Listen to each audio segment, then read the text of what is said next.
Love to share.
So, namaskar everyone.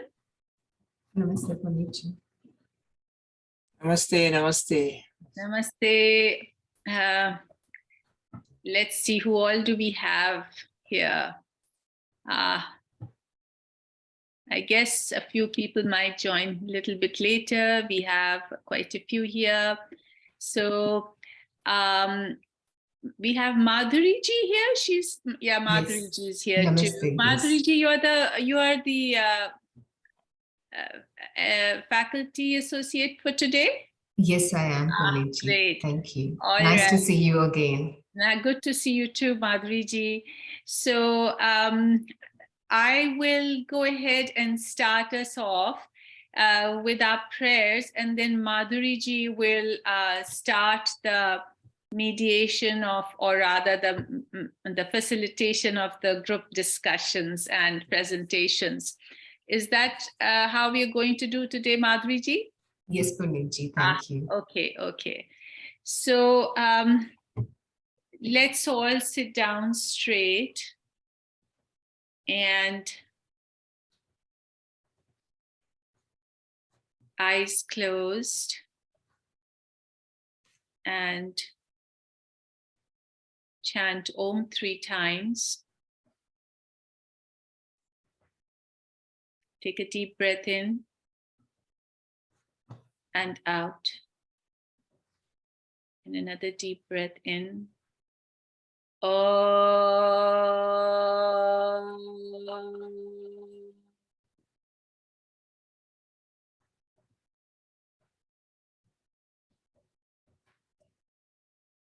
Another deep breath in.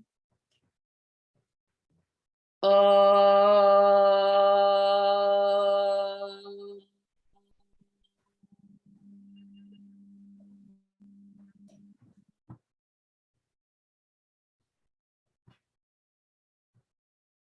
Another deep breath in.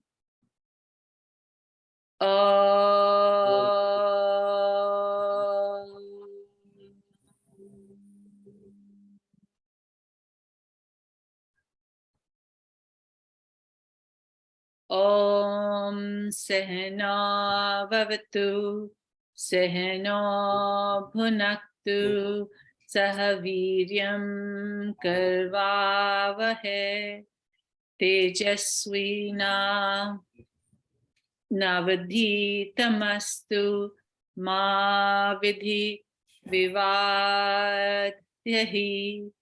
Om Shanti Shanti Shanti. Rub your hands together. Place them over your eyes.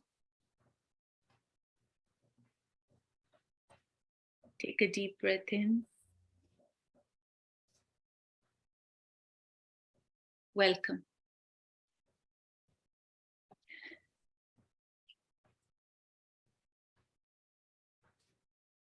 I have one word in that prayer that I struggle with, the long Sanskrit word. So please forgive me if I mispronounced it, Panditji, and those of you who know the prayer better, or those who know Sanskrit better. So here we are, and we are going to talk a little bit about children today. I'm going to hand over to you now, Madhuri ji, to go ahead with the presentations from everyone, and then we'll have a discussion, and then Amita ji is going to join us at 7, right? Yes. So on Namaste, to you. everyone. And Namaste, everyone. Thank you, Punitji. I'm Madhuri and I'm from Australia. It's a nice pleasure to be joining you all today. So I have got the groups that have been expressed ready to share about today's regarding counseling children. So may I request group Sant A and B to start, please.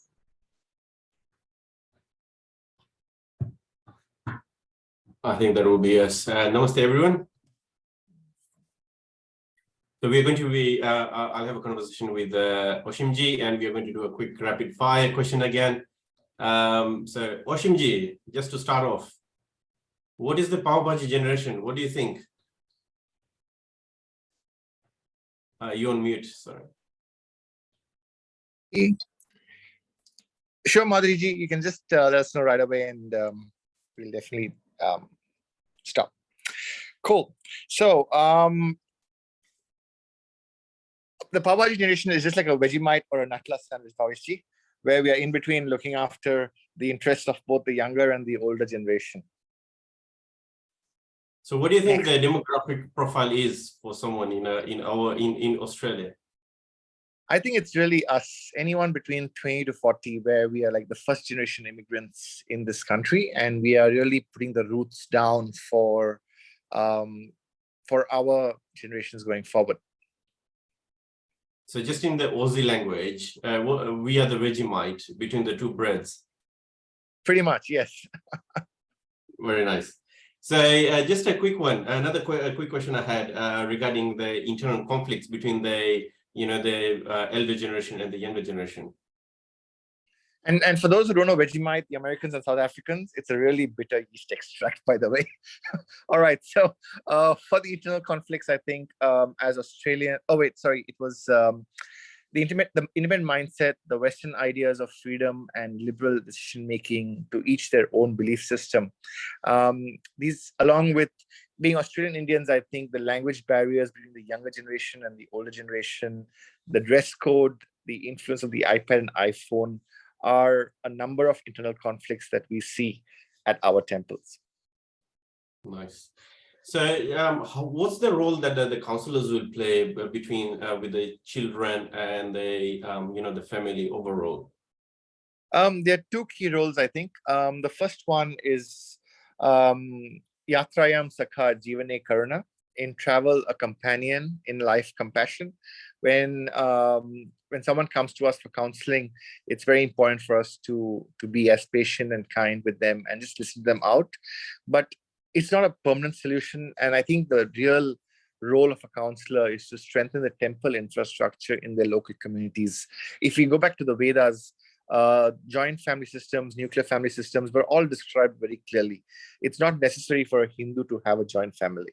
What is more important is to have a strong temple infrastructure and community where different generations are able to get together and look after each other, because only an older person can understand the older person best, not a young counselor, even though he has studied as much as he has, because only when you're in a person's shoes do you really experience what that person is going through.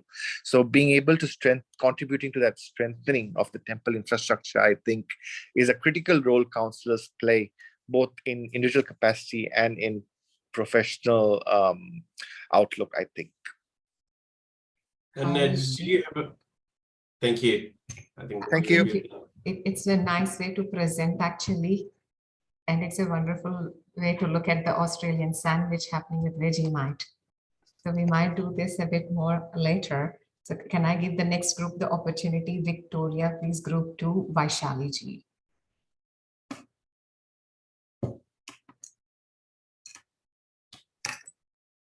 Hello, everyone. It's a really nice sunny day today for Victoria, which we generally don't have even in summer. So, and namaskar, everyone. This week's topic was really interesting and the videos were very interesting. And I connect with this one like 100% because I live with my in-laws. So we are actually a sandwich generation and we deal with the common struggles every day. And yes, as I said, obviously, most of the questions I can either go through how it was that the Pav Bhaji generation is the one that's squeezed between the two generations, which we are. And yes, I agree with the Vegemite, though I like Vegemite, I don't mind it. And so those are the struggles and all. But I think what is more important is just like technology. This is something that we've all been exposed to. As a first generation, like, how, our parents didn't have to deal with so much of technology related issues that we deal with today. Like, I think it's a constant battle between me and my son.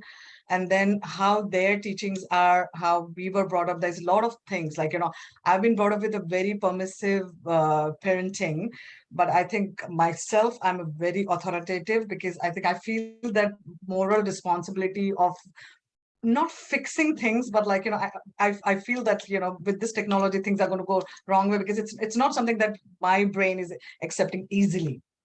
And there is a constant tiff between me and my children that happens. Also at the same time, like, because we live in like, big, like, I'm from nuclear family, but I've been living with my in-laws and I see that, like, they have expectation from my children, which is like, respecting them and like, doing stuff. But at the same time, my children, I try and teach them to speak up their mind. And they do. But then there is always a conflict between, and one thing that they don't disrespect, like, them. Wherein on the other hand, like, my children are like, just because someone is older, they like, respect needs to be earned rather than just because there's someone is older, you give them. And this is something where I really struggle to teach both of them. And yes, there is a burnout of caregiver as well, because we are trying to satisfy both, like right from eat the food to like, giving a time.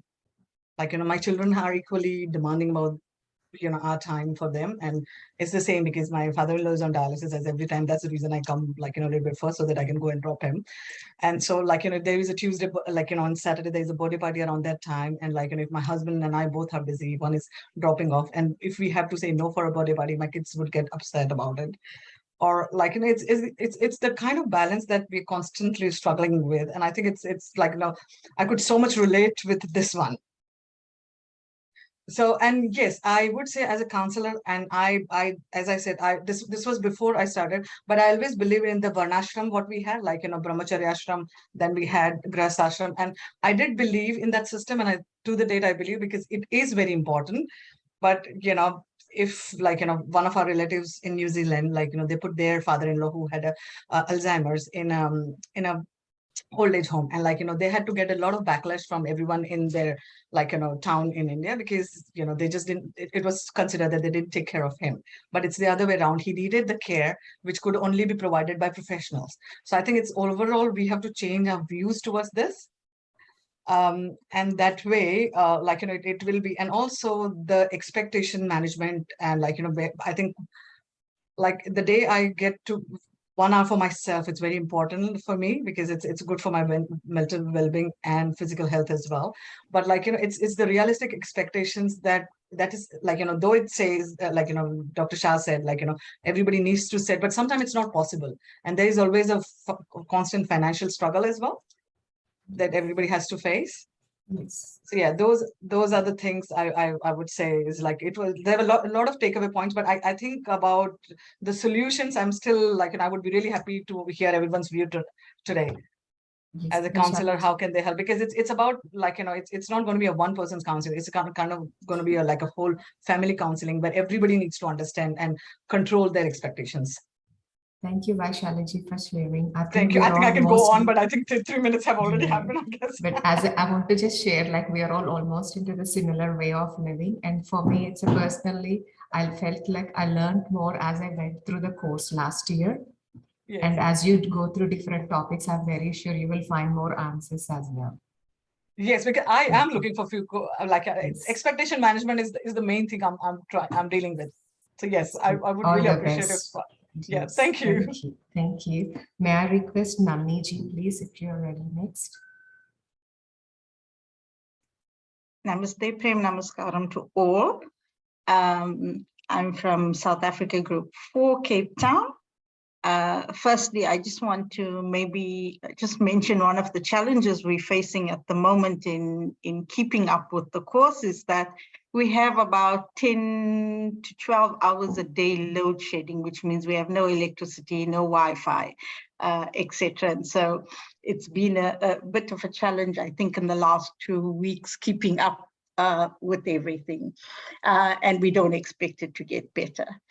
But coming to the topic, we spent, I think, close to 2 hours discussing both the aspects, the power bar degeneration issue, and also the counseling for children. And one of the things we noted that in South Africa, because of the change in the socioeconomic position of our seniors, a lot of them make their own provision for retirement, for putting themselves in homes, and they're making sure that they have the economic means to do that if they run into problems. There's not the reliance on their children always. Obviously, for the less privileged, that would not be an option, but there are state care facilities that are options that are available to seniors, etc. But I think even here in South Africa, because of the way we were brought up in the Hindu tradition, that respect for our elders sometimes is looked at as wanting to be personally involved in their care, not outsourcing, not asking other people for help. But I think that is slowly disappearing over as we move on. I think the thing that we looked at is most of us in our group have, like me, I've gone through that stage and past that stage of looking after in-laws and children. And I think that's one of the things that one needs to remember, you know, when they say this too shall pass, you know, those difficulties that you have at that moment, it doesn't last forever. And I think that's an important thing to remember when talking to other people about it. We look at the importance of the relationship we have with parents, even before anything happens, you know, and how we should maintain that respect and the dignity of our parents always. And so then it becomes easier to deal with these situations. We also then looked at, because we're all very similar in our group in terms of our upbringing and how we approach things, we decided to take a step back and look at it through a different lens. People who are not emotionally intelligent, people who panic easily when they're faced with stress, and how they would not be able to deal with it. And then, and then the other important thing about the Pawabaji generation in terms of looking after elders and children was the important thing of what our children learned from us in terms of looking after our elders.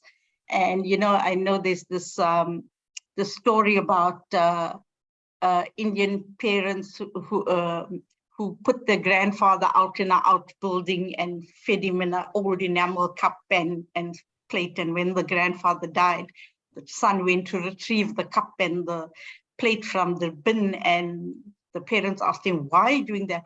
He said, no, when you get older, I can keep this to use for you. And so it's the lessons we teach our children. And I think the other thing, and the first speaker mentioned the thing about strengthening our temple organizations. And I think that's another important thing that we looked at, because we take all this back into what we learned from Gauravji on karma yoga and the hand, you know, about doing things with excellence, doing our duty, etc. If we learned all this, it would be easier to cope in those situations where you sandwich between two generations and dealing with all the other stresses. And then when it came to the child counseling, I think that the one other aspect was the communication in the Pawabaji generation, the issue of communication. You know, I personally went through certain stages in my life where I was, I think, in that same position, maybe 20 years ago. And communication with the whole family is an important thing. Okay, so on the issue of the child counseling, just to touch quickly, I think the things that Monique mentioned in terms of noticing shift in behaviors, and that the parents always know best, the mothers know best, they know their children, they can see the things is important, but it's also the every child is different. And you can have, in my case, I had four children all living in my house, brought up the same way, and they turned out to be different. So it's important to note that everybody is different. And I think even that point was made by Amita in terms of every family, you have to look at their unique circumstances. So I think I'm going to leave it at that. One more point is that when it came to the parenting styles, that we found that sometimes you use different styles depending on different circumstances. So you don't necessarily use one style throughout to get the best outcome. Thank you. Nandini, for your experiences shared today. And may I request Jackie Ji next to go from Group 9 Canada? Yes. Namaste, everyone. Namaste. On behalf of my group, that is Raji Ji and Ranjani Ji, I'm very honored to make this presentation this week. We looked at the videos and I was very impressed with Dr. Amita's presentation. Very educational, very philosophical, and it's understood very well. I'm glad that she will be here tonight to talk to us. It all starts from the intergeneration family. That's where it starts from. In Canada here, that's where it starts from. People come, young people come, and then the first thing they do is to bring their parents to help out.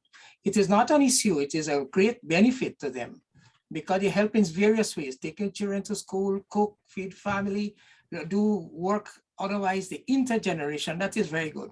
It is when the parents get older, when they get sickly and so on, that is when the issues start to arise. You know, when they don't have the time to spend, you have to divide your time looking after care for the parents as well as the children. That is where the problem comes. And that is where, you know, most of the issues arise with this Paubhaji generation thing. But it started off with the intergeneration thing, you know, and where that child counseling is concerned, you know, I'm sorry that I should have been in a class like this years ago to get the knowledge to handle, because what I find is that parents do not spend so much time with their children these days. They allow technology to take over, you know? And if they spend more time, like going out, take walks, see video, go for a walk, go to the movies, go to sports and so on. Let's spend time with children. They'll get to know their children more. They get to know them. And when the children become more open, they can talk to the parents, because we sometimes we see those red flags very late. Very, very late we see them. So we have to be more involved with our children and so on. We have to be more involved. So the Paubhaji generation is still going on, but it's, I said the intergeneration, that's where it all starts. And the videos, in fact, Rajiji and from the other group member mentioned that it's another generation. There are some benefits to it as well. The Paubhaji generation, it's a benefit. One must not only look at the downside of it, but there can be many benefits as well.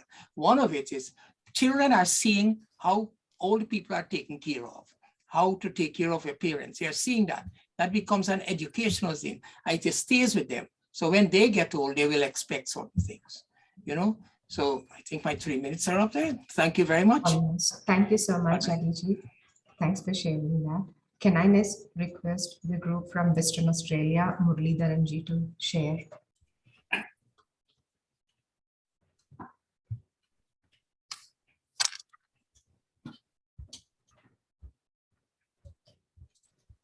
Muraliji, I think you have to unmute yourself, please. Thank you. Sorry about that. Sorry about that. Thank you for giving me an opportunity, Mataji. The three of us in our group met a couple of days ago and we discussed both the videos. I was not able to watch the video on counseling of children, but I'm sure the other members are there. They would be able to share some views. I just want to say something about the sandwich generation, which was a very good video. In fact, the points discussed in that video were very good, especially on the role strain and the burnouts.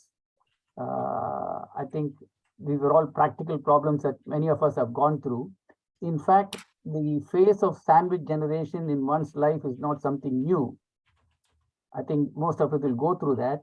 However, what is new is the burnout that happens during this phase. And it is about this burnout which I wanted to share my thoughts on this. Is it does not happen. I'm talking this out of my own personal life experience, the mistakes I made in my life. And I think this burnout does not happen in those families where there's a philosophy-based religion is practiced at home. If the purpose of human life is understood based on the Bhagavad Gita, then I think if one can practice simple living and high thinking and inculcate those values in the children too, then I think this sort of a burnout will not happen. It is falling victims to modern society's values in terms of distractions and desires, which I think are the root cause for many of the problems which I saw in the video in terms of the burnout. So I'm convinced that if a young couple in their early stage of the Grahastha ashram are given a philosophical grounding based on the Bhagavad Gita, which we as counselors can do, then I think the sandwich generation will go through that phase, but need not go through the burnout. That is my very strong conviction. And I was just listening to all the videos on Karma Yoga. I just want to share a thought here that Karma Yoga is just not about just doing social work. Though social work is one of the byproducts of having understood the principles of Karma Yoga. But if you understand really deeply the principles of Karma Yoga, what it does is it changes the definition of success. The definition of success in our contemporary world is in relation to what others think. But the definition of success based on the Bhagavad Gita is what the Lord thinks. If we are able to, we can be externally a failure, but internally we can be a success if we can imbibe the messages of the Bhagavad Gita.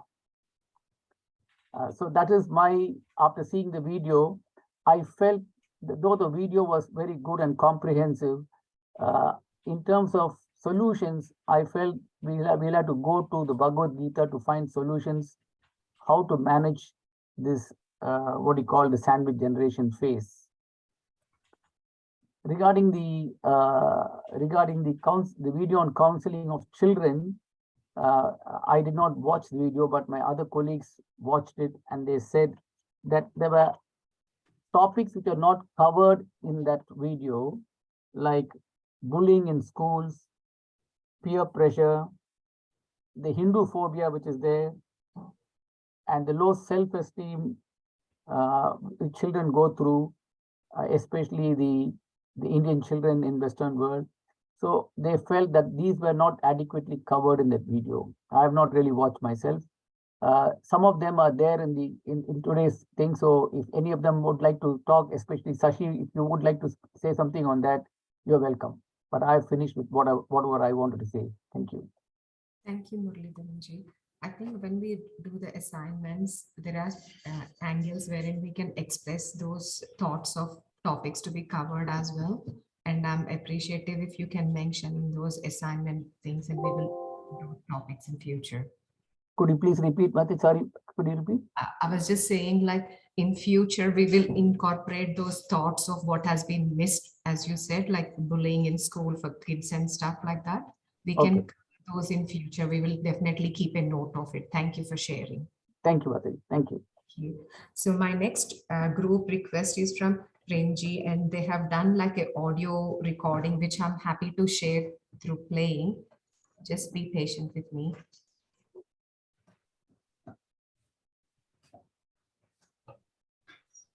Namaste. This is Premji, South Africa, Group 5. The Pod generation is comparable to the sandwich generation, but they are Indian Americans between the ages of 40 and 60 who are raising young kids and providing financial assistance for adult kids. The Pod generation struggles with individualistic American ideas while simultaneously being reared or exposed to collectivist values of assisting their parents. In contrast to the collectivist values they were raised with, which highlight and connect to interpersonal relationships, individualistic values encourage people to be self-sufficient, independent, and to pursue their own interests. The pop generation is experiencing a lot of pressure from several sources. Many people strive to balance their obligations as sons or daughters whilst working, raising kids, and trying to find time for their married partner.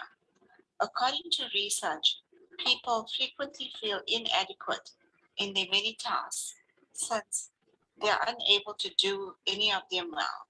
They feel bad for not living up to expectations with their spouses, aging parents, kids, and co-workers.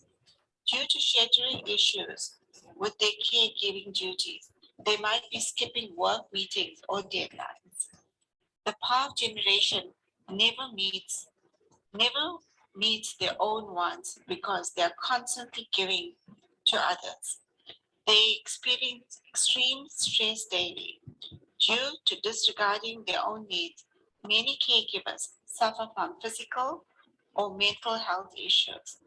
Studies have revealed that caregivers experience chronic stress, which manifests as worry, heart palpitations, difficult concentrating, and difficult sleeping and digestive problems.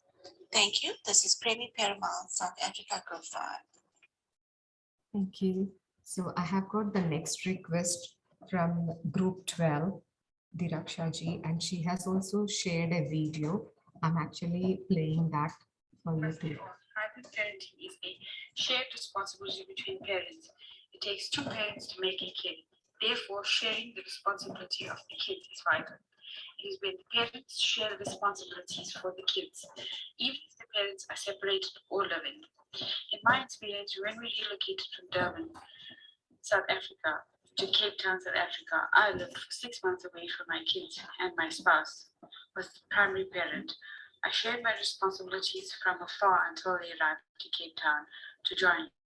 My spouse was a stay-at-home dad. He took the responsibility of being a primary parent, and my duties with the kids were when I arrived home. In my understanding of the sandwich generation, Bhaji generation, this was my duty, me being a parent to 3 boys and having my ill dad whom I took care of. It was my greatest love and savor that I would do over. We lived far away from my siblings, therefore our lives had no balance.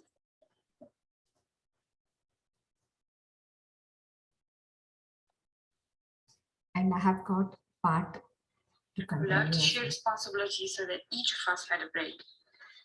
These times did not allow us to spend time with each other. There were many moments of fatigue, but we looked after each other, took over when we saw each other in need of time away. The support we built for each other was our strength. Here in South Africa, between the Indian communities, not giving your parents the care and shelter is a huge disgrace. Our support for each other prevented strain in our relationship with my kids or my spouse. There was a mutual understanding that this is our duty and blessings to care for our parents. My family and I are grateful to have been part of the Bhaji generation. Thank you. So next I have got responsibilities so that each Group 6, Sangeeta ji, if you're available to share, please. Hi, everyone. Yesterday, about half of our group was able to get together and discuss the couple of videos we watched. And I have to admit that I was before, just as the meeting started, I said, I would like to speak on this one on our Friday group because there's no Sanskrit to translate. I can handle this. So usually I'm looking up all the different Sanskrit words I'm learning. So we all really enjoyed Monique's grasp of her field and how she spoke regarding children and many of the concerns that come up and how to maybe spot them. She gave really good tips on spotting, and a lot of it came down to just listening to the child and gaining information and direction. We don't know, we were asking, well, how would a CHT person be involved in that? And at what point do we recognize that this child needs a real therapist? And most times parents already know. So parents already know, so I guess we're just being made aware of all the different aspects. I have to say that both speakers were from Kaiser HMO, and there's a big difference between HMO and PPO. And to get psychological help from in a PPO system is much more difficult, from what I've heard, than an HMO. And 10 years ago, I know there was a shortage of psychologists. I don't know if that's still the case, but gosh, HMO is like a second mom. I always told my kids, call Kaiser. They'll tell them what problem if you're sick, whatever, they find the right doctor. And the same would go true with psychological help. If someone were to call, an HMO could definitely guide better. Where a PPO, you talk to a primary doctor and they say you may want to call, here's a list of specialists you may want to speak to. Now that's hard. A lot of them are busy. Which one's right for you? So anyway, that was HMO versus PPO. There's a difference. And when my kids were small, I have to share with you that we had a visiting speaker that said something that always stuck with me, and I try to share it with parents, is that teens tend to be not so nice to parents, and they are nice to other people. Typically, you can hear other people say, oh, your child's so nice and he's so sweet. And sometimes you scratch your head and say, well, wait, wasn't very nice to me last night as a parent. But parents are the only ones that they can really let go and just let their feelings out with that unconditional love. And I think when parents know that, they can kind of handle what's happening more. And like for myself, if I am ever lucky enough to be a grandparent, I will, use that knowledge and be more patient and understand that they love you so much that they're going to be mean to you because you're there for them. Okay, sorry. Quickly, Dr. Amita Shah, I thought her talk was really good. She was very fast and covered a lot. The video she showed of the sandwich daughter was very valuable. And as other people have said, it's a really rich lesson for children when they see this, and they learn invaluable life lessons. And we saw and heard of examples of daughters in the sandwich situation, but what about daughter-in-laws? How would that look? And okay. And then how can we help in that situation? I mean, I think we're all kind of aware that this is going on, but as a CHT person, where you give some situations where we can help and how we can help. All right, thank you. Thank you, Sangeeta, for sharing. I'm from Australia, and the system words like HMO and PPO are not aware to me either. And there is a question in the group chat, and maybe once we go through the group presentations, if there is time, we can definitely spend some time in knowing more about it. Thank you. May I just request Naveen Ji from group 10 to present, please. Namaste, everyone. I had the privilege of being in a group with four other ladies who are all mothers. So we spent a lot of time with counseling for children and adolescents. And a few things we talked about. One is, what do we need to really consider when counseling children? One of the quotes that really struck us was this quote around, kids don't care about what you know until they know that you care. And I think that's a really important consideration to have. How do you make sure the children trust you and know that you care? The other thing is really being empathetic to the stresses that children in today's world face that people in our generation really did not face. Children in today's world face an issue of screen time that we've never faced. they face an issue of incredibly short attention spans. Social media is a huge psychological pressure on children. There's no sense of privacy like we used to enjoy. And we live in a world where there is a lot more talk of an existential crisis in terms of a climate crisis. This was not something we talked about 20 years ago, 30 years ago. Today, it is very much in their conscience that the world could be ending in their lifetime. Is kind of one of the things that we are actually considering as a possibility. That's a terrible thing to consider as a child. The other thing that we talked about is when we are talking to a child, we have to consider that they are part of an ecosystem, and often we don't have access to the whole ecosystem. For example, the parents or other adjacent family members that influence a child's well-being. And we were really fascinated with this example of these parents that come into Monique Ordon's office, and where the father talks about how his behavior has influenced the child's behavior.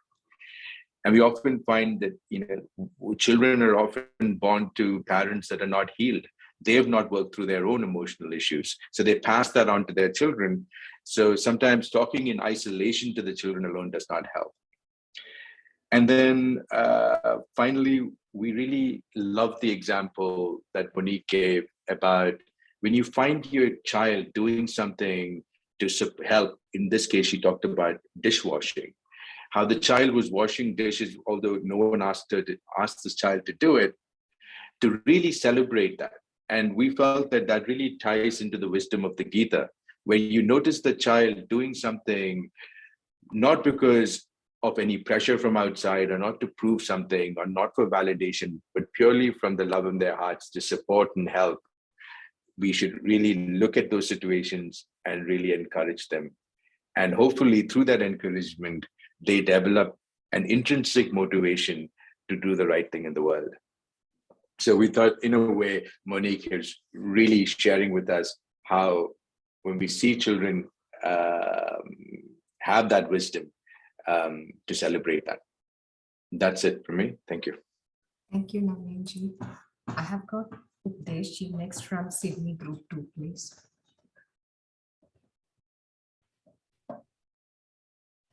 Namaste, everyone.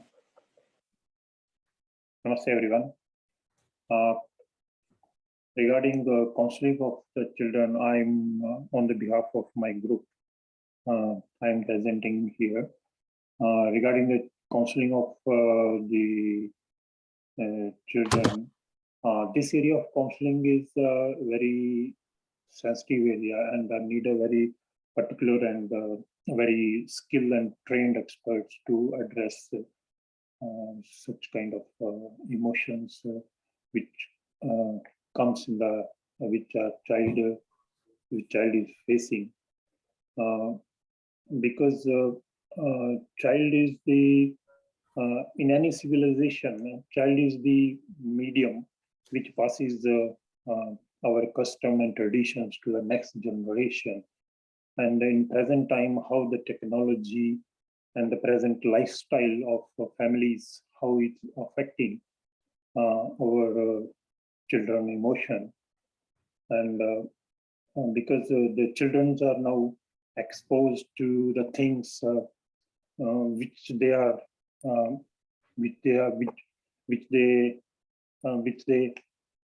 they're exposed to the things before time, which they need to know in the later ages of their time. So it's all because of technology. Because the other things which is affecting children emotions is that the parents are expecting so much from their children, because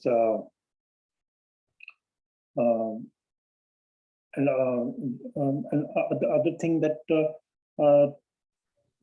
they want the parents they press so much to their children which they don't like, and they want to do which they want to do those things, those studies which the children don't like that. things, and the more in the present lifestyle, children are becoming just like machines for the future use of the community. They are just consider how many degrees and how much assets they hold, and the natural love and the spiritual care is missing in their life. So what I feel that spiritual education and the natural way of loving the children must be one of the solution for counseling the children's emotions. So, other video regarding the sandwich generation, though it may be the Vegemite or the pav bhaji, it has been always been in a society. It has always been there because the senior generation, they keep on passing instructions, and the younger generation, they feel that you don't know anything. Your knowledge is very limited. You are not knowing where the world is going. So the parents comes in between, because they have their own life, and the time is only 24 hours, and there is a lot of activities we have to do within the limited space, limited time span. So that makes sandwich generation life more difficult. I think the solution is that it's better to have a plan and the spiritual way of living the life that can handle both the new generation as well as the our senior generation in a better way. Thank you very much.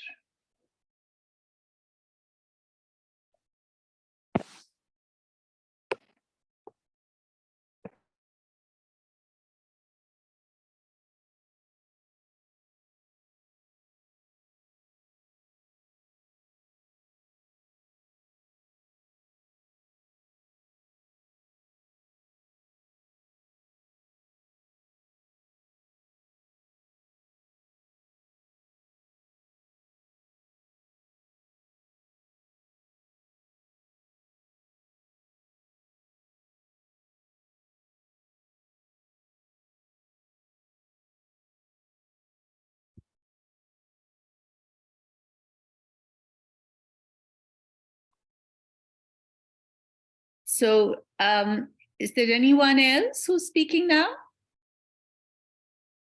Madhuri ji, we could not hear you. Is there anybody else, any other group that has not had a chance to present? Yes, please go ahead, Niranjana ji. Yes, I'm from Sydney, Group 3. Unfortunately, we are not having a lot of group discussions because of whatever issues, but I just would like to tell a few things here that we have to get. I like both the videos, and I actually saw Dr. Shah's video twice. Very interesting. Actually, we should get a lot of community awareness about looking after aging parents. The parents are more of a blessings. I'm in Australia, and I used to have my mother coming and living with me for a year, and then she will go back to my sister. She's in US for a year, and then she will come back. And I know the difference when they are there and we are not, right? So it's really a blessing. 20, 30 years of such a loving care she provided. I probably would have spent a year for looking after when she was sick, not even a full-time year. So a lot of time. So this sandwich generation, I think we talk about all the burden and burnout, but there is so many times we see that that's a blessing, and the kids are raised so well with parents. A second thing I wanted to tell is we should get community aware that there is nothing wrong in using aged care facilities when they're really sick and unwell. Because in our community, if you put your parents into aged care facility, there is like a social stigma or whatever, people. But when you can't look after even your parents, I would tell my kids now that if I get Alzheimer, please don't look after me. Don't even come to the nursing home, because I won't know whether you have come or not. So there is no need to. So we have to really clarify with kids as well that what you really want to do. So they should not feel guilty if someone has to use these kind of services. Also, the burnout, because we don't get, educate people for community services. There are if someone is going for dialysis, you don't really have to take them. There are community buses available. There are community nurses available. There are community transport available. We can even educate parents to use public transport. Unless they are really, really very sick, they can look after themselves as well. So all these are just the tips I just wanted to share.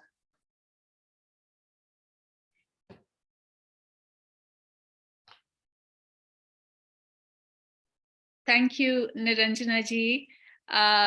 You've raised some really valid points about accessing help and allowing that help to be there rather than taking it all on yourself. Sometimes children feel that sense of obligation that they must do it all themselves.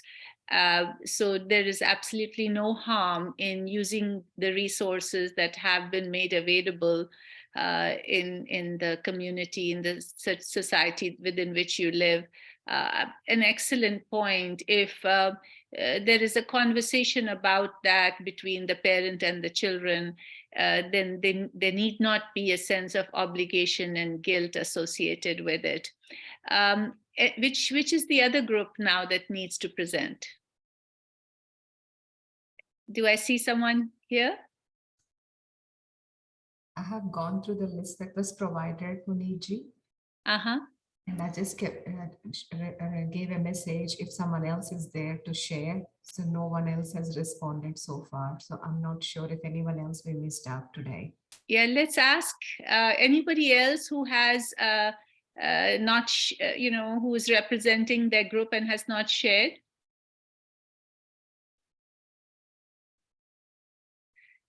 If that's the case, then I will go ahead and respond to one or two points, and in doing so, invite the discussion with all of you.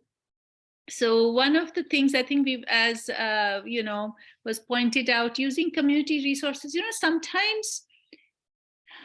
sometimes we have these ideas, that we have to take care of parents in such a way that we go above and beyond, and parents may not be expecting that.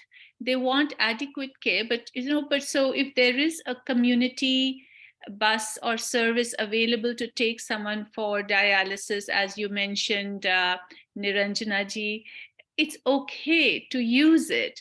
And I think that would ease some of the burden. But sometimes children feel, no, I must do this for my parents. And really a very strong sense of obligation and guilt, which ends up burdening them. And really, then what happens is we are weakening we are weakening the people who are actually care providers. So we don't want to do that, to create a good, healthy balance. There is nothing wrong with that. I fully agree with that.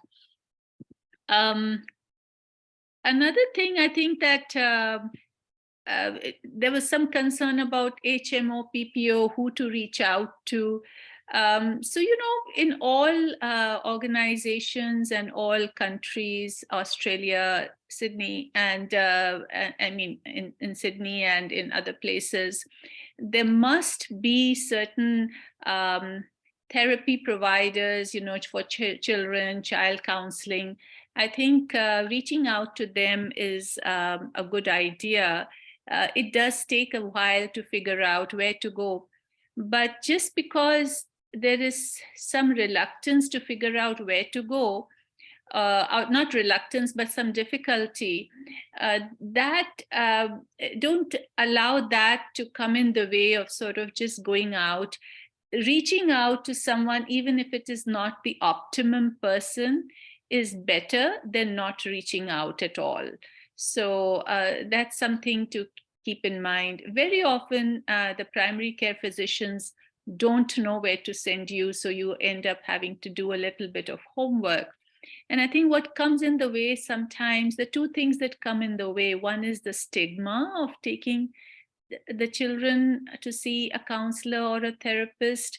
So we don't want to ask friends and family because, we don't want to let anyone know that there could be any need to do so. So that becomes a bit of a roadblock. And I forget what I was saying. So that's something to keep in mind. And if you ask around, you might be able to get some referrals and be a little bit more open about that. Then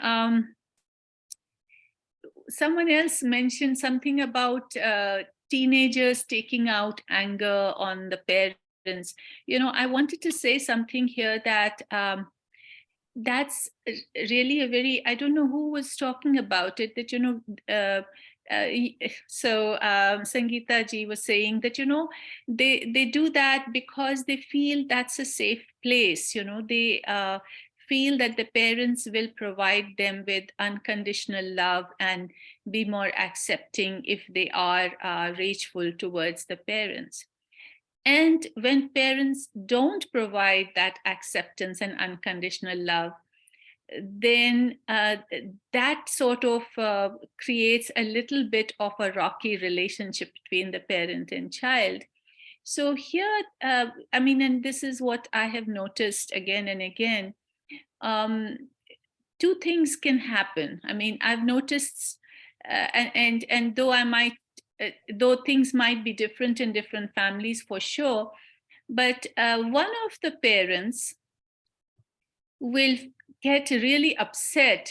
Oh, how can my child say this? And I have done everything for him, and I have loved him so much, and he says he doesn't love me, and he says he doesn't want to live in this household. How can he say that? They kind of take it as an attack on their parenting, and they feel really discouraged and anxious and disappointed. Then another parent can actually take this as a blow to their ego, right?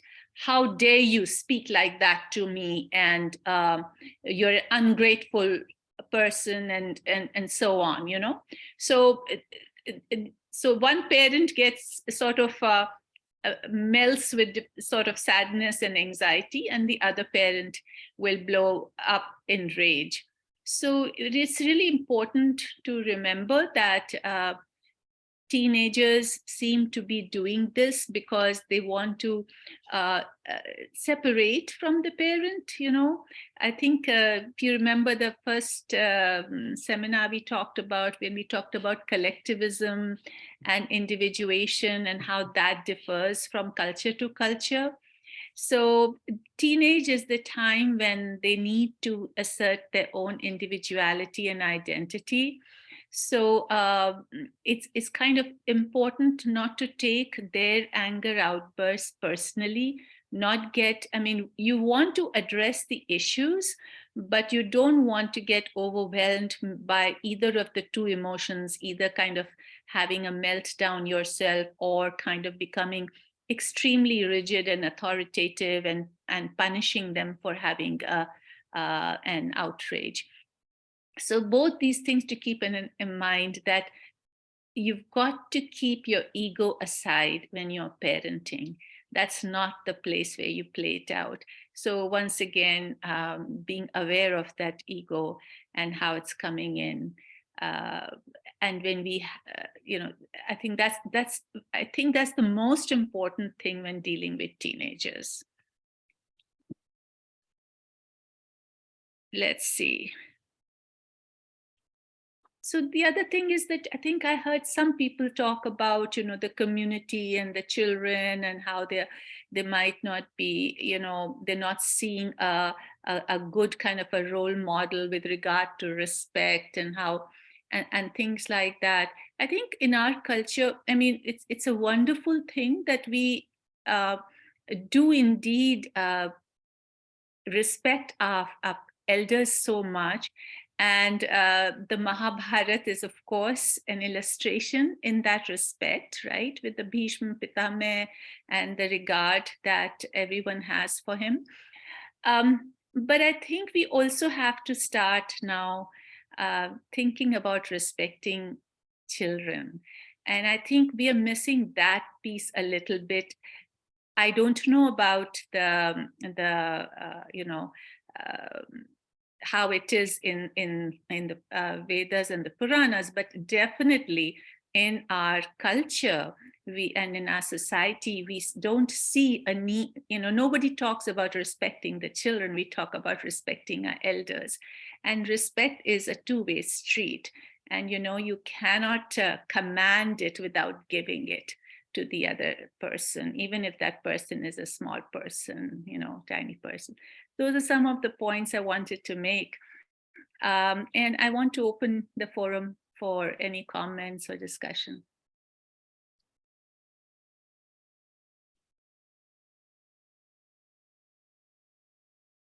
Meetji, if you'd like to share, I think there was a mention about what happens to daughter-in-law in this concept. What happens to daughter-in-law, you mean?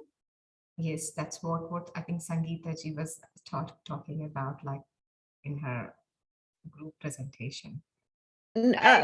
Right, thank you. So we saw examples of, daughters taking care of parents, but what if it's the husband's parents? How does that look? Does it look different? It does depend from family to family. I think, what the relationship is, how much has the husband been caring towards both the wife and the wife's parents, right? If the husband is not caring towards the wife and the wife's parents, chances are that the daughter-in-law will be rather resentful about taking care of her in-laws. I think Nalini ji has raised her hand, and may I just request Nalini ji? Yeah. And I thought I'd just comment on Monique's thing about, I think a lot of the videos are focusing on the problems and identifying the problems, but I think like two things that she mentioned in terms of how you can help a child is important. One is for teaching them coping mechanisms, the issue she mentioned about her daughter and her daughter breathing when she's anxious, and to recognize that it's sometimes okay not to be okay, but to be able to have the skill to deal with it. And then also the other thing was the thing about being intentional about spending time out of the house with your children. And maybe if I can just share quickly my own personal thing, I had 4 children, very close age, not very different ages, and I would take each in the month of their birthday, I would take each one on their own on a secret visit to the shop, and I would take them out for a milkshake, etc.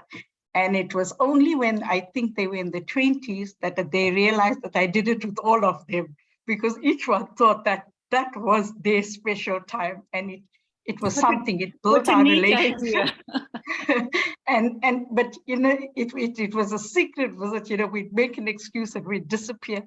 And it was only in the 20s that, oh, did she do that with you also? Each one thought they were special. So I think about the relationship we have with our children, how we bring them up. I think for large part of my life, I was a authoritarian parent because I had 4 children. I needed that structure to be able to deal with all of them and a job and looking after my in-laws, etc. But having gone through that, I also want to say, agree with a lot of what people said. There's a lot of positives out of being in the sandwich generation, looking after the elders in the family, and that point about the in-laws, I think important to treat your in-laws as your own parents. That thing that comes back again, I say, to the karma yoga, treating everybody with equanimity, equally, whether they're your parents or your in-laws. And so a lot of the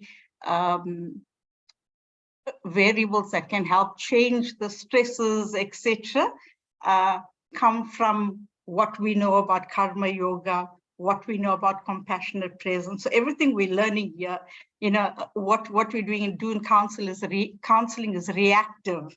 And a lot of the solutions to the problem is actually things that we can do to prevent the problems. So, thanks.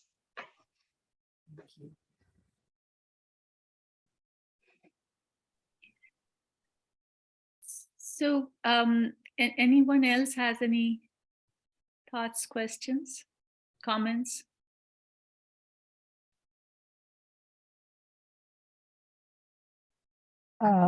She actually shared about bullying topic in the school with the kids, and if you want to repeat that, Muralidharanji, sorry, what you want asking, and I think Puneetji will be able to share her thoughts about it. Thank you, Mataji. Thank you. I think I will ask Sashi Prabhu, who's part of the group here, to say it, because he was the person who made that comment about, because I didn't watch really the video on children counseling. So Sashiji, if you are there, would you like to add something to the point about bullying in schools?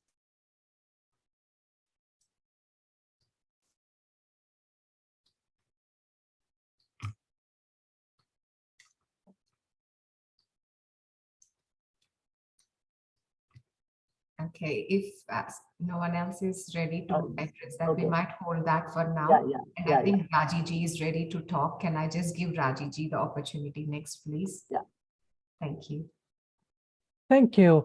I've been very, shall I say, immersed in this conversation and enjoyed all the comments. I just wanted to respond to what Nalini just said.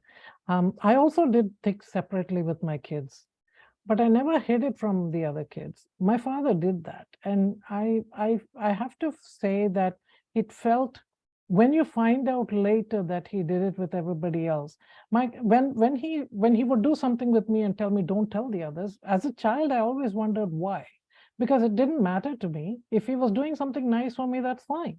But why should I not tell the others? And why should you only do it to me? How am I special? Right? So yes, we are all special. So treat every child nicely, but don't make them feel they're more special than the others. That, I think, is not fair to the kids. And I have taken my kids separately on tours, long trips, but there's never anything to hide from the rest of them. They just know that I'm taking one-on-one time with this child, at another time with the other child. So that was just a comment I had. Thank you. Just a different approach, and so it's fine. We can have our I mean, there's no one way of doing it, and I think it's fine. Different approaches. Anyone remembers being parented by being shamed? You're not as good as so-and-so, and don't you know your sister is doing so, or your brother is, or your parents have, your father has worked so hard to provide you with this education, and all you do is waste your time. Does anyone remember that going on either in their family or maybe their neighbor's family, or parenting by shaming and belittling? Yes, Puneetji, that was a classic way of parenting. Yeah. By shaming, by comparing. I think that was a very common practice. In fact, there was, my mother had a lovely quote. She used to say that the enemies from your previous life are born as your children in your present life. Ooh. So yeah, and this, I mean, the thing is this, that there is definitely a wealth of value and greatness in our scriptures, but we cannot follow them blindly either. We have to look at them from an ethical standpoint, ethics as we understand it, and we also have to look at it from our current, context, social context. So sort of what would blind loyalty look like? It would look like a child taking up a certain career direction because the father said so, or never talking back. What would that look like? That would look like never ever defending your self-esteem when you're being shamed and belittled, right? So all of that is kind of far away from unconditional regard for the child. I mean, we are talking about compassion and we are talking about unconditional regard and love. And that is definitely out of the window as soon as we start comparing and shaming and calling a child a loser. So we cannot have a blanket approach to saying that everything that used to be done 50 years back or 100 years back was the right one, because I have certainly seen some lousy parenting done 50 years back by a lot of people, So, and I could bet my life that amidst the 20 of you, there will be at least 5 of you who are traumatized by the way you were parented. So, it's good to kind of look at it, because when we keep on throwing a sort of a blanket over it, a rug over it, that, all that happened in the past, everything that our parents did is perfectly fine, and that was the right way of parenting, and we as children dare not question. So we cannot say that that is indeed the right. What happens is, what's happening in this situation is, we are employing a very common defense mechanism of denial. And I think we have not yet talked about the psychological theories yet, but denial is a really important and valuable defense mechanism. And if we allow that to take place, we never look at our own emotional baggage or trauma or scars. And when we don't look at it, that's when we perpetuate it. And when we perpetuate it, that's when things like bullying happen in school. So I'm connecting it to that, because a lot of bullies are actually experiencing being bullied at home by a parent or being abused by a parent. So that's an important thing. So kind of having that openness to look at things and seeing whether or not it was right in that environment. Can we possibly parent the way people were parented 50 years back in this kind of a digital age? And is it even feasible to take the digital stuff away from children? Is it even possible or feasible? Can we reverse that? I mean, we cannot reverse the wheel of time. So we have to just learn to make adjustments to what's going on. So even our own scriptures and our value system, we need to look at it, how it stands today. And what is it that needs to be tweaked? I mean, I think Gauravji has said that it cannot be a static system. Our sense of dharma and karma cannot be static, that they need to change with the changing, times.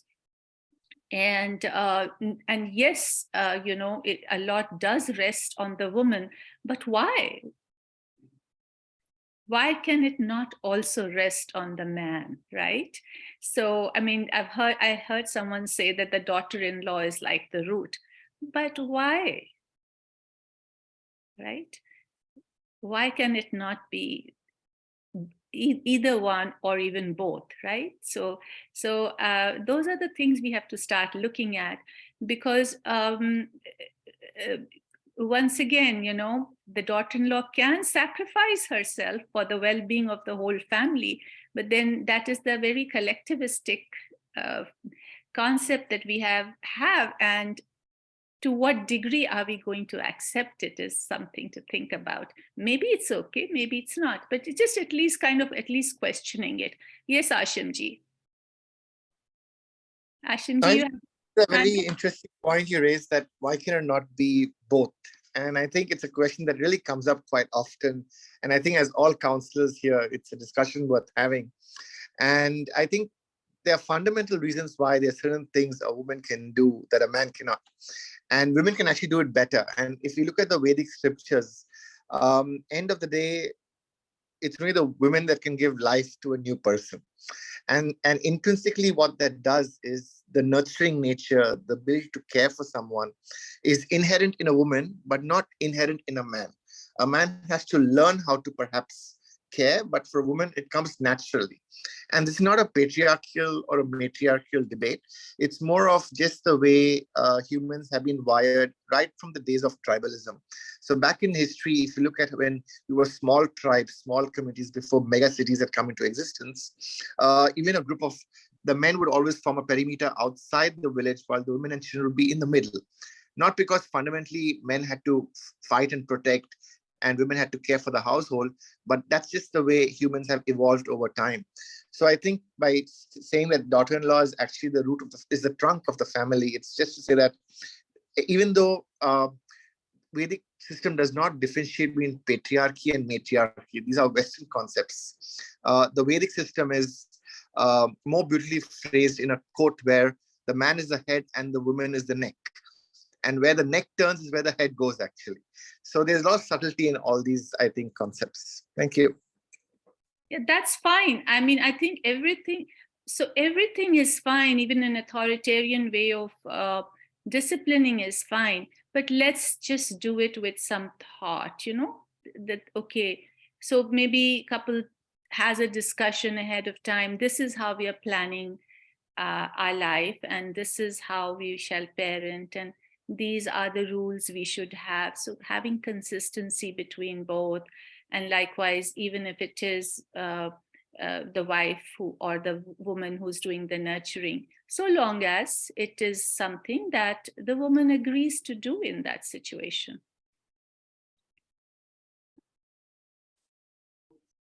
But does woman really have a choice? You know, we are, Ashimji, I'm going to, I think we are getting into an issue which is quite on the tangent. So let's not go there. Let's hear other people talk more about the sandwich generation and also counseling children. Navinji, you can talk now, please. Puneetji, one of the things that was brought up on our call, so Binduji is a counselor. She does counsel children. And she says often she struggles with the fact that she sees that the issue is something that's stemming from the house, something to do with the parents and the parents' behavior. You know, the parents may be going through a divorce, or there's learned behavior that is showing up, but she doesn't have access to the parents as the counselor. Could you share your thoughts on that? So actually, when we counsel children, most of the work, a lot of the work is actually done with the parents. So in fact, I think every now and then I get a request, or I get someone asking to consult because, you know, the child is going through some difficulty. And there is this idea that perhaps when the child sees a therapist, the therapist will be able to bring about some change in the child through some specific kind of a treatment. In reality, what happens is, and I think Monique has addressed this to some extent, is that the more of the conversation, or a lot of the conversation, actually happens with the parents. So the counselor helps the parents do the parenting and the disciplining and the communicating in a different kind of a way with the children. So there really does need to be access to the parents. It's possible that the school counselor doesn't have that much access if Binduji is counseling in the school. But, yes, that's the situation. Yeah, but actually, even school counselors do bring the parents in. And if the situation is such that just the few sessions that the school counselors allowed are not adequate, then maybe a referral to an outside therapist who can do more frequent and more number of a longer duration of counseling with the children, that needs to happen. But definitely, in fact, 50% or even much more than 50% of the work is with the parents, not the children themselves. Especially when they are under the age of 12. Thank you, Nalanji. Sangeeta ji is next ready, please. Yeah, thank you. So my question was actually, or comment was along the lines what you just brought up about the parents. So when a mom is pregnant, the husband and wife go to Lamaze classes. A lot of time is spent on learning what's going to happen in the delivery. Why? I mean, I would think that just an hour, 2-hour class on child development, physical, all the parents learn about the physical development, emotional, psychological for the next 5-6 years, just to get them through that. And then, I mean, I just feel like it should be required that parents do such classes. I think a little would go such a long way. Because when I raised my children, I had some friends who were child psychologists, therapists, and I just felt like, that's so fortunate. They're able to use their knowledge on their own children, and how lucky for the children. And I wish I knew more than physical development of a child, what to expect. Absolutely. And that is what I'm hoping that all of you as counselors of Hindu tradition, having watched this, I know it's a slightly awkward video and we will redo it. The concern was how to bring another child counselor in the session to do that video. But so some of you may have started it and given up before you saw it, but I would encourage those of you who have not seen it to see it, because you will be able to spread that information and knowledge to other parents. So this is where you as CHTs are going to come in, because just spreading information about parenting styles, respecting children, listening to the child, awareness of bullying. These are the things that this just general information, guidelines on parenting, information dissemination. This is something that you as CHTs can do in different situations.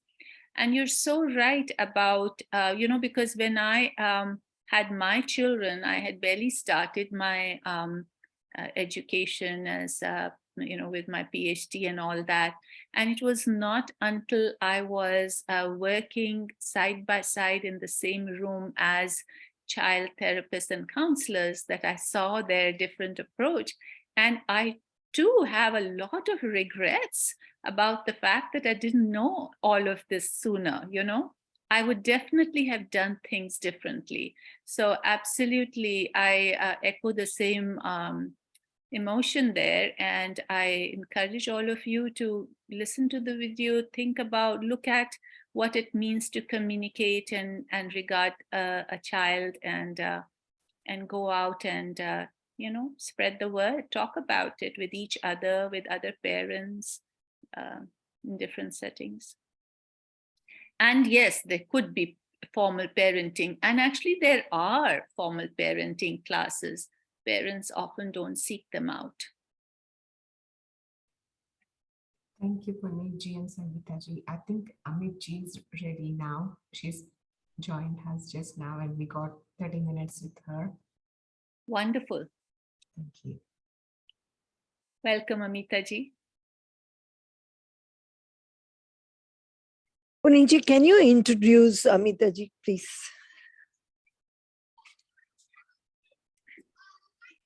Where is Amitaji? I don't see her. Let's see. Amitaji, where are you? There you are. So Amitaji is a wonderful teacher, professor at San Jose State University. Am I right? And she's teaching classes on child development, and has spent a lot of time doing research on the sandwich generation, and also addresses things from a cultural perspective. Amitaji, I was not prepared with a formal introduction, so I invite you, and I'm so glad that you're able to join us, because they all had a lot of concerns, and they absolutely echoed with thoughts about being sandwiched or experiencing being sandwiched. So please share a little bit more, and I'm so glad that you're here. I just hand this over to you now.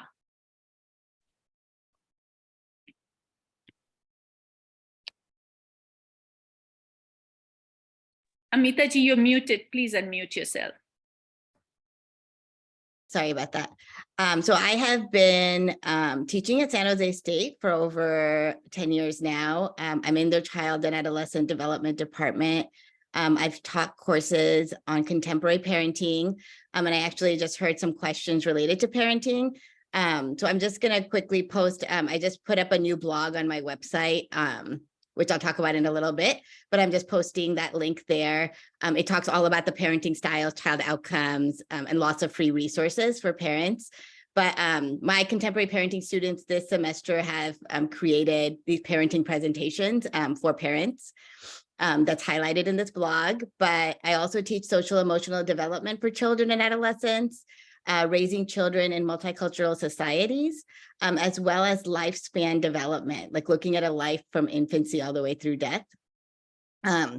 I also have started a company called Social Edge during the pandemic, which looks specifically at social and emotional, meeting the social emotional needs of children and adolescents. I've written some books related to emotional intelligence that you will see on my website, like brain-based emotional intelligence and life hacks, things that I wish I had when I was growing up. I've been born and raised in California. And so these are all topics that I wish I had learned while growing up myself. So I'm kind of trying to package it in a way where kids can get this information that will really just set them up for having meaningful relationships in their life, feeling successful. And I'm really, really passionate about helping kids develop resiliency from setbacks in their life. So these are some of the topics, as well as, again, I wrote the article as well as did the presentation on the sandwich or pav bhaji generation, because I'm also in that phase of life myself.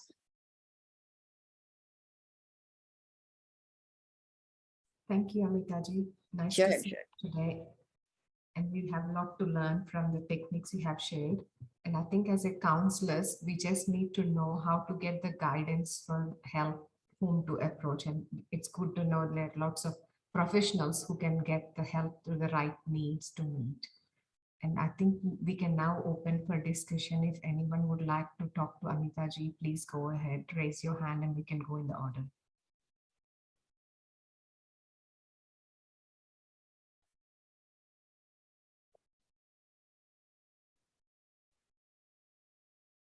I had a question. Is that okay?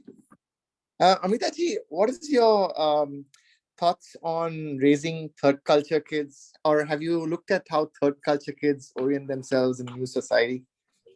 Like there can be so many parenting challenges when it comes to like identity of third culture kids, and how do you explain to them or reach out to them on questions on identity? On identity. So you're like bicultural kids, like you're thinking like Indian American children like that? Yes. So more than Indian American, I would look at third culture kid as someone who has been born in one country, traveled to a second country, and then lives in a third country. So what happens then is, so for example, if you've had a Gujarati move to maybe Africa or Thailand or Asia or any part, then move to America or Australia after that, then there's a category called third culture kids. Okay. And when they have families, their kids also tend to grow up with all those mixture of influences and identity. And if someone comes to them and asks them, so where are you from? How do they determine that identity? Based on a passport, based on a belief system, based on how they look? What are your thoughts on that? Thank you. Yeah, I think, I mean, my dissertation was on hybrid identities. And so the notion of hybrid identities is coming, having different sets of value systems come together. And sometimes, like you stated, like those value systems can definitely be in contrast with one another. When we look at societies like the US, it's more individualistic. And then we're looking at societies like India, right? That's more collectivistic. And also like how culture is a social construct. So it is very fluid. Like sometimes we think about it as fixed, like this is the Indian culture, this American culture, but actually it's changing. People are layering on the parts of the culture that they want to keep intact. Maybe they're letting go of the parts of the culture that they don't necessarily feel like is really a part of who they are and what their identity represents. And that can only be figured out through like life experiences, your genetic imprint, what you kind of naturally gravitate towards. So there's so many things like, involved in that process.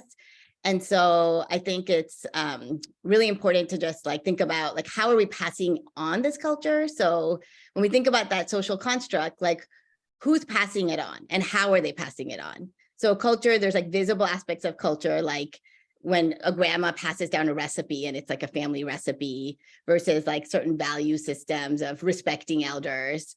In some cultures, like based on like how many years have they lived in Gujarat or in Africa or in America, like that's going to play a role, as well as like who is like kind of shaping them, like who is their primary caregiver, who's the person that's having these like dialogues with them that like, okay, respect is something that's very, very important in our culture. We need to, like say, like go and address the elders before we come and address like everyone else, whatever it is, like whatever those value systems are. What I've seen is that it depends on who's passing them down. Like language is lost, right? A lot of times language is lost because again, parents don't prioritize it. So I think that's one of the things I found in my like dissertation is like for each individual participant that I looked at, they were picking and choosing based on what was important to them. For example, like the topic I looked at was how are they making career choices with their identities in mind? And a lot of them wanted to be teachers, but their parents told them that they couldn't be teachers because in the US, like it wasn't as a reputable profession. Like they wanted them to go into like the sciences or technology, engineering, math, like the STEM fields. And so they realized that, okay, no, they tried to do that actually. First, they tried to listen to their parents and they tried to go into like speech or psychology or something else, like a speech therapist. And then they realized like, okay, you know what, like for me, like it's really important to do what I find fulfilling. So then they gravitated to those American values that they were raised with. And they said, look, like I need to do something for me. And so I'm going to go into the teaching profession. But what they did was to honor both their worlds was that, look, education is really important to my parents. So what I'm going to do is I'm not just going to get a teaching degree. I'm actually also going to get a master's. I'm actually also going to get a doctorate because they want me to pursue education. And that was something that I did as well. Like I became a teacher, but then I also went and got my doctorate. And it's almost like, how do you balance like the different parts of your identity and not shed away or melt away some of those differences. So they call it like a tossed salad instead of like the melting pot analogy. So how are we keeping like the crouton and the carrots and the tomatoes all kind of intact? But the flavor is changing based on the decisions that we're making. Thank you. Sure. Can we just go next with Updeshji, please? Namaste, Amitaji. My question is regarding the child who is growing up in the hostel environment, and when he comes back to the family environment, and do the emotionally that the personality is it affecting any personality development of the child? So I think was your question like, they're going from a, did you say hostile? Yeah, when a child gets education in the hostel. Oh, hostel. Okay, Yeah. like, okay. So they're living away from home. Yeah. And then they're coming back to family? Yeah, when he comes back to the family, he just keeps the family at a distance. So it doesn't involve, is it affecting its personality development? Emotionally it affects? I guess before, like, I think a lot of times like the relationship, like how was the relationship before they moved to the hostel? Like with the family, I guess. Like was the child friendly and like with like talkative before they moved to the hostel?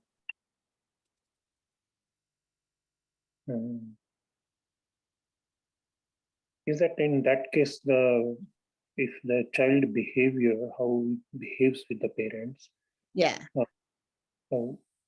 What kind of counseling is that required for the child or the parent?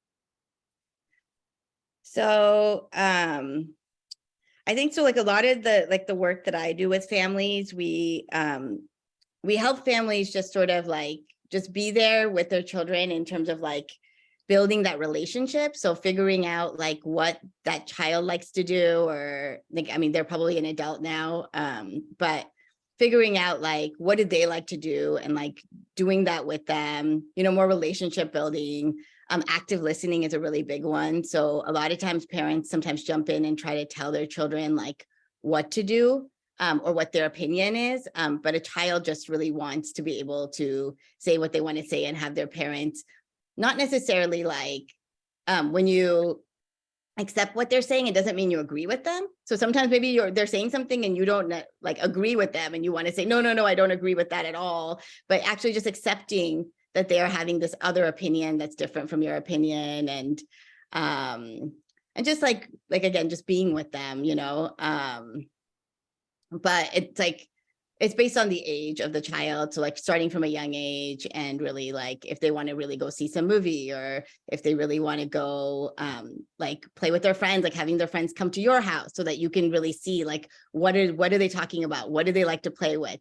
Where can I take them? Do they want to get coffee? Can they drive? Do they want, you know? So it's really trying to figure out like, how can I be more involved in their lives? And so then it'll naturally, hopefully, they'll want to spend more time with the family members when they see that effort being made, like from the parents' part, right? From the parents' side.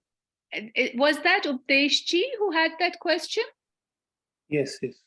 So the answer to that, I think how a child's behavior would be impacted by going away to a hostel really does depend upon many facts. So I don't think that there is one answer fits all here.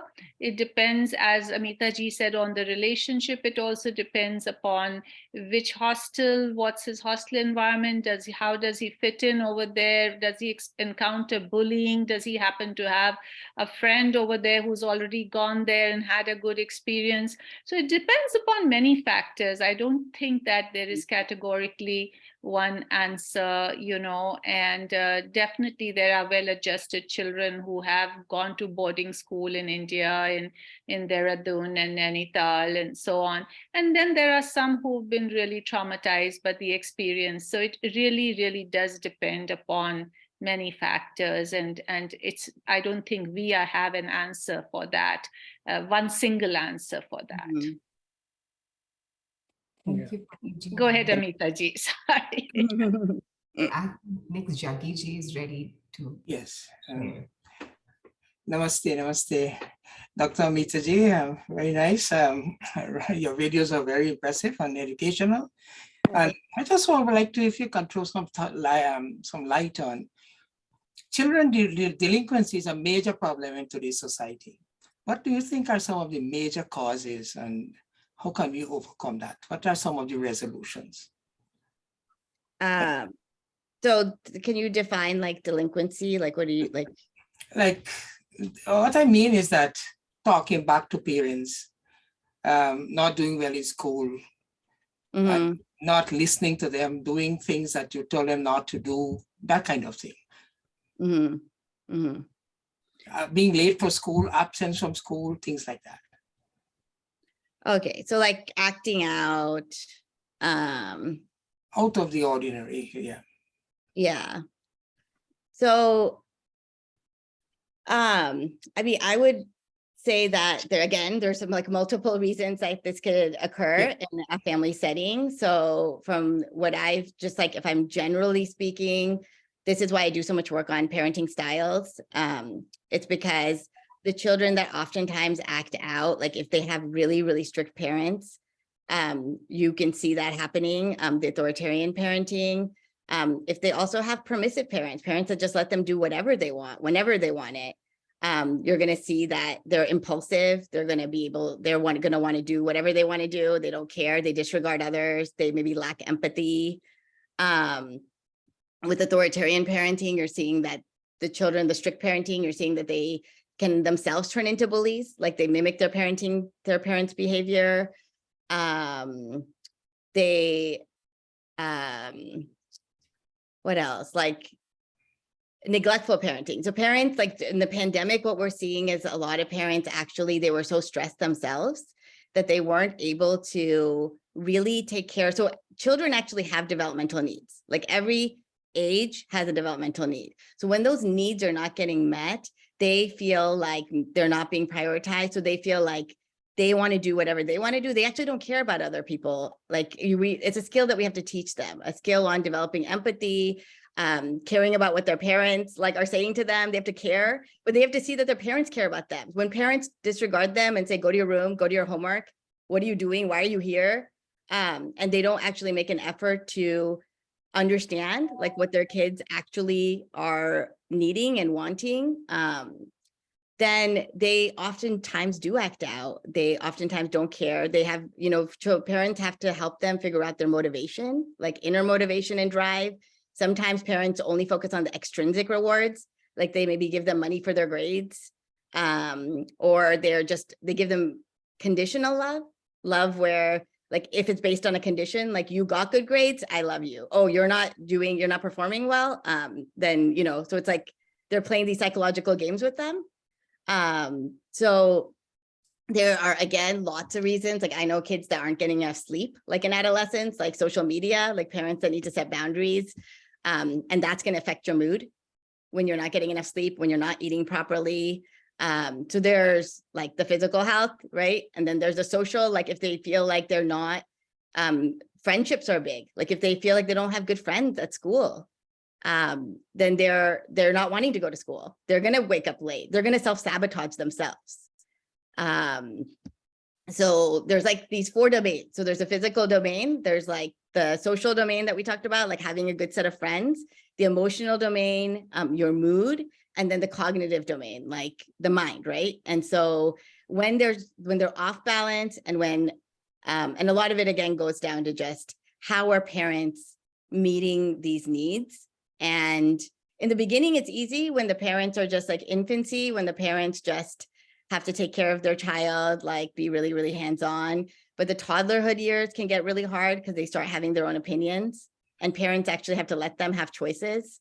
What I've seen with Indian American parents or South Asian parents, it's a lot of it was intergenerational, like their own parents parented them in such a strict way that when they became parents, they were also using a very strict style of parenting.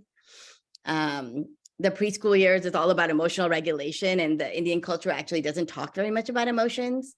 Like some of the things I've noticed is parents will just say, oh, like they only want to see happy emotions. My students do an online discussion on this actually. So in certain cultures, they say like, my parents only wanted me to have happy emotions.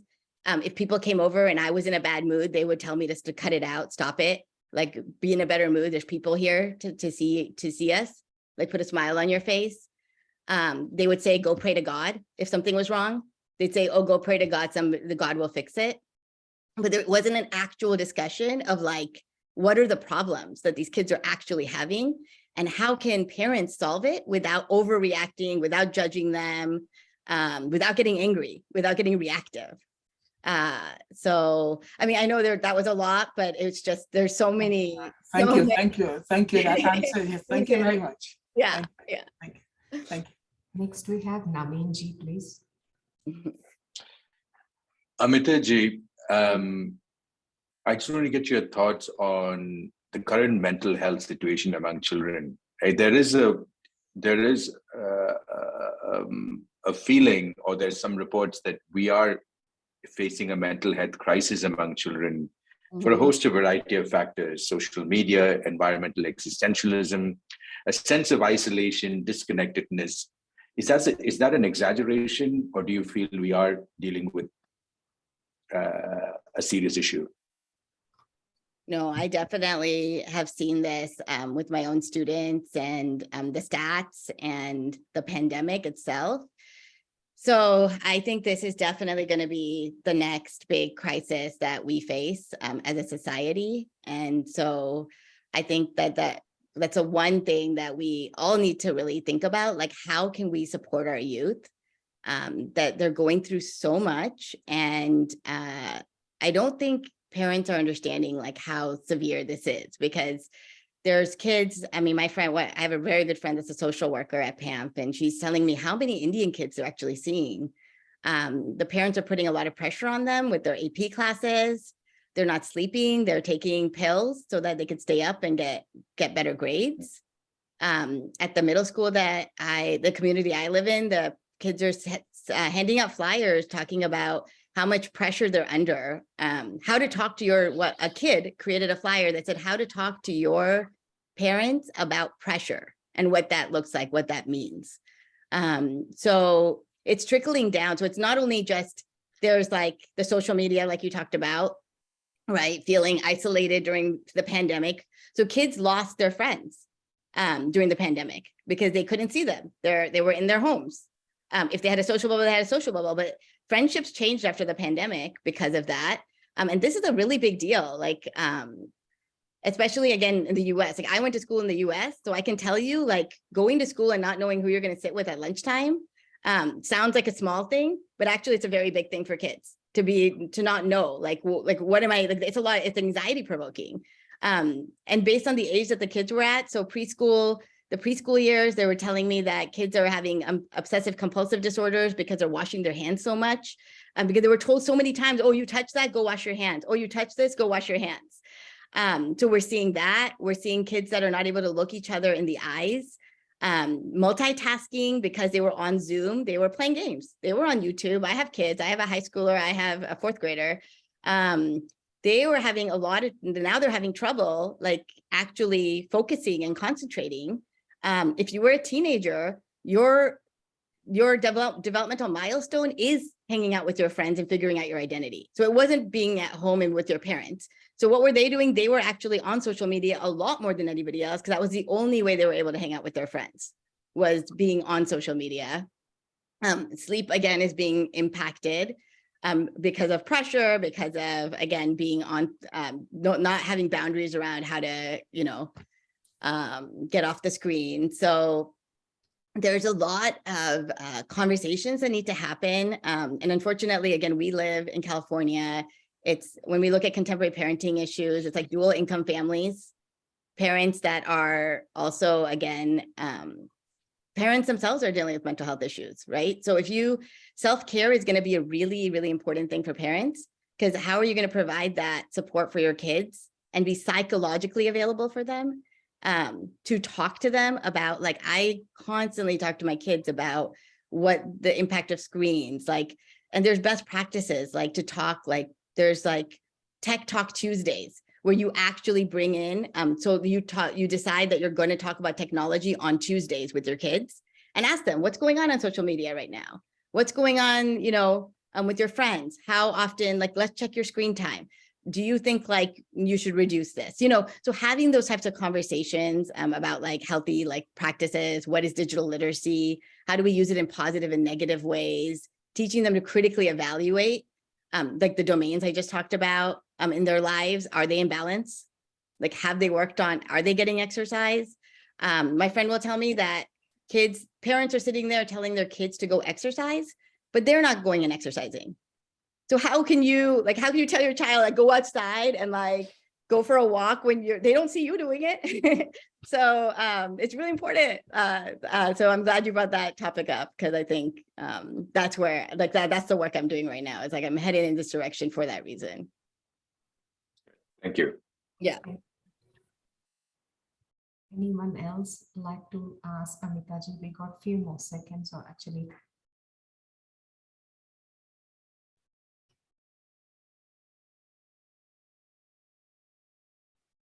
Amitaji, I think it's wonderful to have you live with us. Yeah. Your experiences and how we can go ahead in caring and supporting.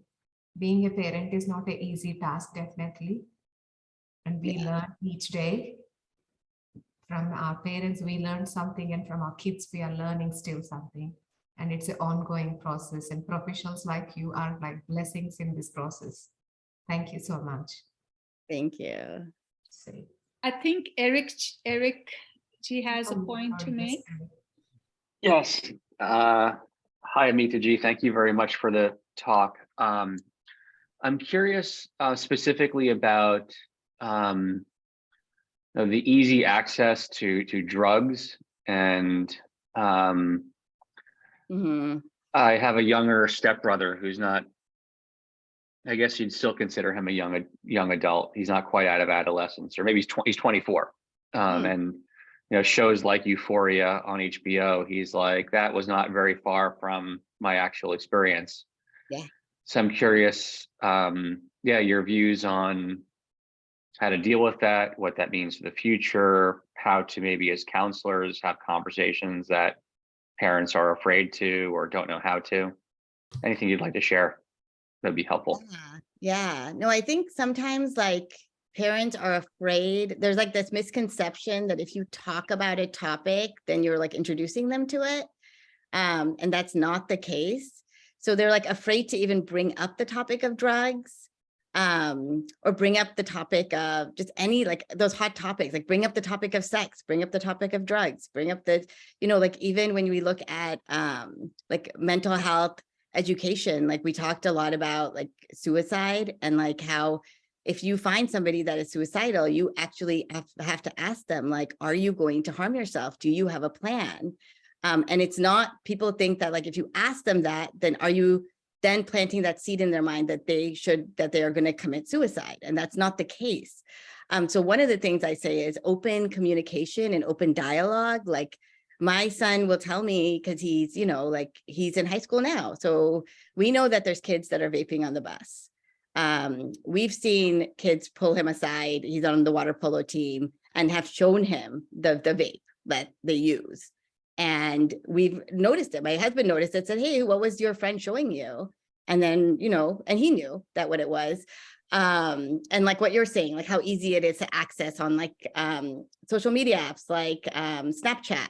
Like that's like a really big one for like being able to just like message someone and have them bring, you know, bring you whatever they're using. But I think that also like talking to them about, so I just read this book and she called it like the veil of obedience. Like when people think that if your child just thinks that you're just going to say, you know, don't do this, then they're just going to say, oh yeah, with a smile, they're going to nod, they're going to smile, and they're going to say, oh yeah, well, we'll never do that because, you know, like, don't do weed. And then they're going to say, oh yeah, we're not going to do weed or marijuana. But then they're going to go into their rooms and they're going to say, what are my parents talking about? It's legal in like all these states and countries.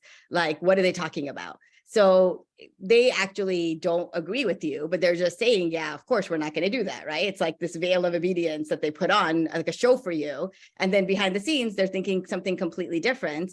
So she was saying that, like, you actually have to talk to them a little bit more about, like, this is why we don't do it right now, like at the age that you're at, because like you just said, your your stepbrother, is 24. So like, actually your brain is still developing. And then you have a conversation with them about that. Like, there has been research that shows that like your IQ scores are going to be a lot lower if you do drugs at this age, right? So you almost like have to help them understand. Like, I've talked to my son a lot about the prefrontal cortex and how like that part is, again, the part that like helps you with your decision making. It makes you think about, like, if I do this right now, what will happen to me later? That part is not developed. And so your amygdala, which is the part of your brain that is reactive, and is like high in emotions, that part is actually more developed during adolescence than that prefrontal cortex. And so helping him understand that, like, look, first, peer pressure, like, if when you're around other peers, your brain, that amygdala part of your brain, is saying, go do this, because it wants your friends to say, yes, like he did that, you know, it's like giving yourself a high five. Like, your brain is like, yes, do this. So you have to have them like have strategies for, like, what do you say? How do you distance yourself? How do you say no? My book, Brain-Based Life Hacks, has a whole page on like the power of no and all of that, but they have to like internally like understand like the consequences of that. So I tell them a lot of stories about people that I've known that have done drugs and what has happened to their lives. And they know these people. So it's almost like there's like this ideal self that everyone has of themselves and a feared self. So it's almost like you want them to fear that self. They don't want, like, you can see, like, when you talk to my son, there's like consequences he does not want for his life. And he has seen them play out because we've been open about, these are the people that have done drugs in our lives, and this is what's happening to them. And unfortunately, it's been pretty bad. Like, some of the people that we know have passed away because of overdoses and things like that. But it's not things I shield my kids from. They know why it's occurring. And I think that's important, to be able to have these honest conversations. Thank you. Yeah. Thank you so much, Amita ji. That was wonderful to hear you talk and and reiterate some of the things that we were just discussing, actually. So that's wonderful, and thank you for coming. And I'm just going to put in the chat that the book I was talking about, it's called Entangled. It's a book about actually raising adolescent girls. It applies to boys too, but really great, realistic advice that's in there. Just the openness to this new world and new social cultural context in which the children are growing is valuable. Yeah. And not holding on to some version that existed a while back, because life has changed, the culture has changed. Yeah. Thank you so much. All right, you guys. I'll see you later. Yes. Okay. Thank you. Thank you. Bye. So thank you, everyone. Bye. So I want to just end with our prayer. If you would, it looks like people have places to go to. So what happened? Do we still do our prayer? Yeah, we have still some. So please do join me in holding your hands at the heart center. And we'll just say Om once, and then Om. Sarve bhavantu sukhinah, sarve santu niramayaha, sarve bhadrani pashyantu, ma kaschit dukha bhag bhavet. Om Shanti, Shanti, Shanti. Wrap your hands over your eyes. Down. And may you all go forward with a sense of openness to all possibilities, look at things and make informed decisions after looking at all sides of the situation. Thank you. Thank you, Punitji. Thank You, Madhuriji, for leading the session. Thank you. Thank you. Thank you. Here today. Thank you. you.